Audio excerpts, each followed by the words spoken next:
Welcome back to Journey to Justice, the channel that makes partnership law finally click without the boring textbook headache. If you've ever been stumped by partnership problem questions, you need to stick around, because today we are diving deep into a classic exam trap, the case of Cox versus Coulson from 1916. This is one of those cases that professors love to use to catch students out, but after this video, you'll be the one catching the marks. So let's set the scene. Imagine two people decide to put on a theater show. One guy, let's call him Mr. Mill, owns the theater. He provides the venue, the lighting, the seating, all the physical stuff. Then you have another person, let's call him Mr. Coulson, who is the producer. He brings in the actors, manages the play, and handles the performance side of things. They make a simple deal. For one specific performance of the play, a tight squeeze, they will split the money they get from ticket sales. Mill gets 60% of the gross takings, and Coulson gets the remaining 40%. Sounds a bit like a business deal, right? Well, things take a turn during the show. One of the actors on stage, as part of the performance, fires a pistol.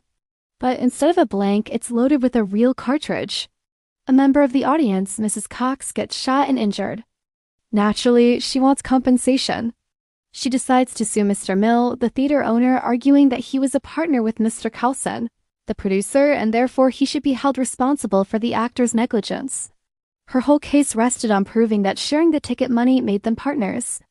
So the big legal question for the court was this: does simply splitting the ticket money, the gross returns from a show, automatically make you business partners? Mr. Mill argued, no way.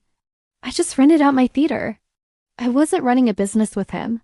But Mrs. Cox's lawyers insisted you shared the income, so you were in it together. What do you think the court decided?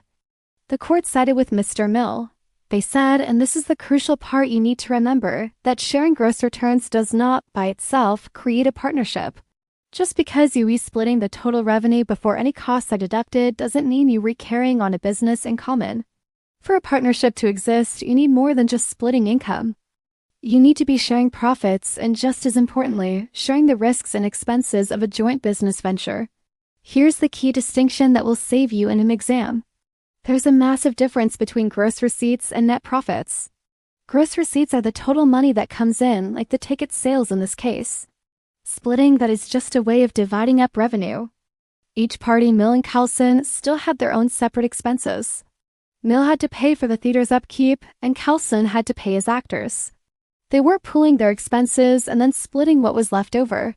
Sharing net profits, on the other hand, is when you add up all the income, subtract all the joint expenses, and then share the money that's left.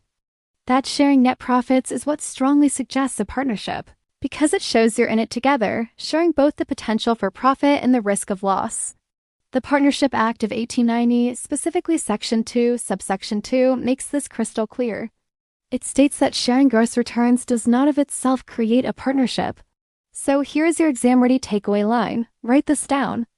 Under the Partnership Act 1890, Section 2, subsection 2, sharing gross returns does not constitute prima facie evidence of a partnership, whereas sharing net profits may.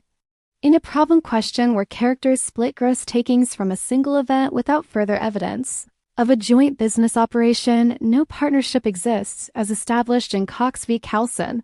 Boom, now you can confidently tackle any problem question that tries to trap you with a gross return scenario. You'll spot it a mile away and know exactly how to argue it. If this breakdown of Cox v. Coulson helped clear things up for you, do me a huge favor and hit that like button.